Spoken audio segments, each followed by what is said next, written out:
Check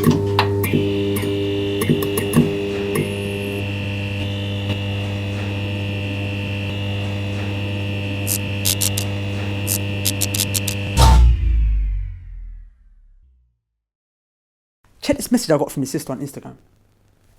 Not gonna lie, proper annoyed me, you know. You know, obviously how we fundraise for the brothers to come Umrah. Yeah. The ones who are in a really bad situation, they need it. The ones who are on the streets, shot in and whatnot, and so on and so forth. And I put up the GoFundMe link on my story. If anyone would like to donate, they would send them, because either they don't have money or their money is haram and they can't go with it, right?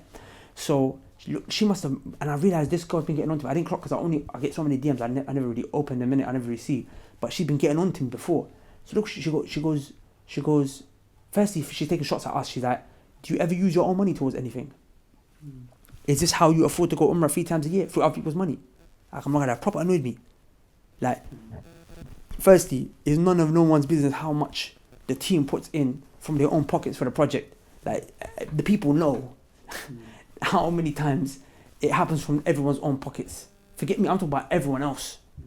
Do you understand?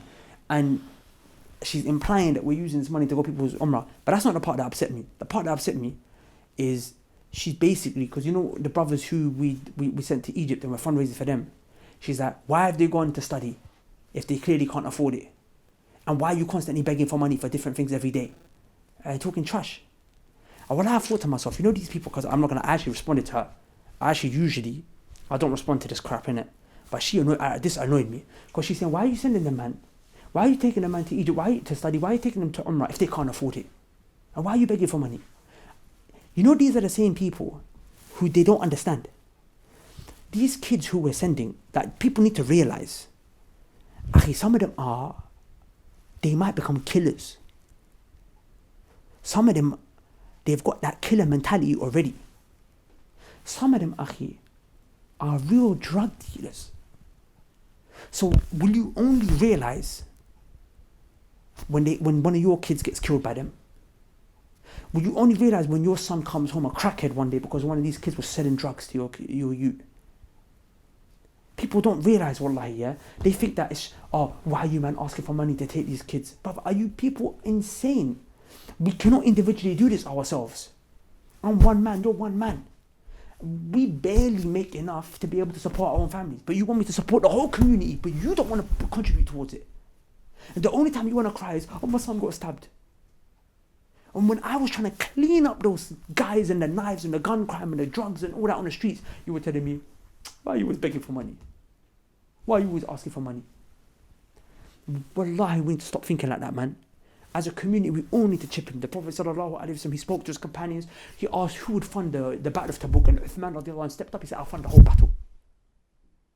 Why? Because the Prophet never had that money to fund it himself. He needed the external funding. So if Uthman didn't fund the war, obviously Allah would have found a way. But the point is, the Prophet sallallahu alaihi wasallam, he didn't reject that from Uthman. So like I'm saying, look, you don't have the ability to teach your kids or to teach the community.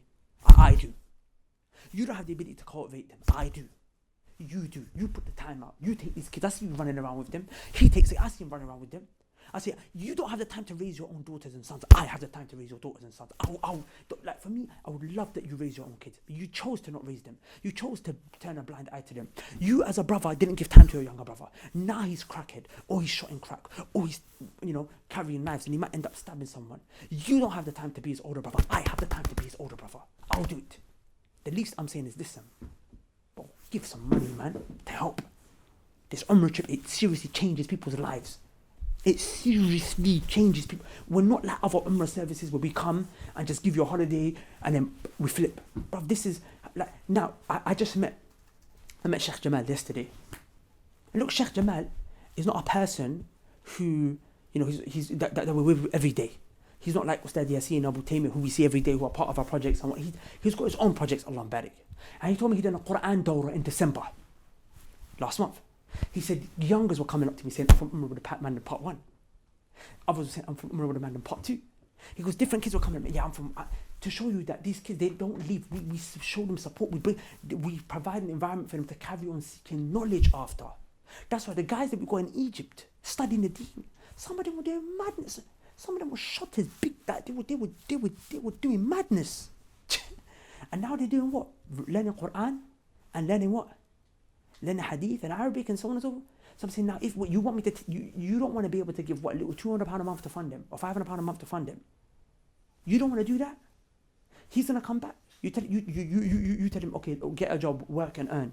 In that time, I promise you, one of his friends from Jahiliyyah is gonna bring him back and say, listen, bro, look, I got 20 grand here, bro. One move, bro. Look, your mum's broke, bro. Your mum's crying, bro. Come, one move. Look, we'll flip it, inshallah.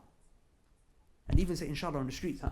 Is that I'll flip it quickly, boom. Next thing you know, what if one of those guys who he's got beef with, he comes back and it ends? He says, hey yo, you've been gone for a year.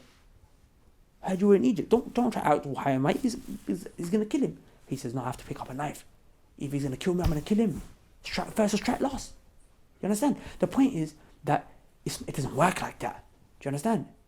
And these kids, you have to take them out at the ends. I saw, Allah, I've been doing that for 8 years. I saw nothing personally in terms of the particular individual projects that had the biggest effect that we were doing, except for the Umrah thing. Because we combined between knowledge and good companionship. We took them out at the ends, gave them knowledge gave them good companionship. And you now got the nerve and the cheek to tell me, why are you begging for money? I promise you, you'll know why we were asking. And we're not begging, by the way. We're asking. You'll know why we were asking. You know when you'll know, and I pray that you don't see this day. I pray, but I'm pretty sure it will happen. But I hope it doesn't happen. You'll know the day one of your loved ones, when one of your loved ones is in a situation where it could have been avoided. It could have been avoided. Either if they were a part of our project, or they were harmed by someone that could have sorted this out. Al-jaza'u min jinsil amal. You'll be given what you deserve. Do you understand? If you give towards helping other people, your own children will be safe inside the house, inshallah, because Allah will facilitate a way for them to be saved. But if you don't care, oh, look at me, I'm high and mighty, alhamdulillah, you got the money to send your kids Umrah whenever you want. But when someone else's kids who never got that chance, never opportunity, his single parent household, dad was a crackhead, mum was a this, that and the other, the streets raised him, and he never had that opportunity, but your kids did, so you look down upon them.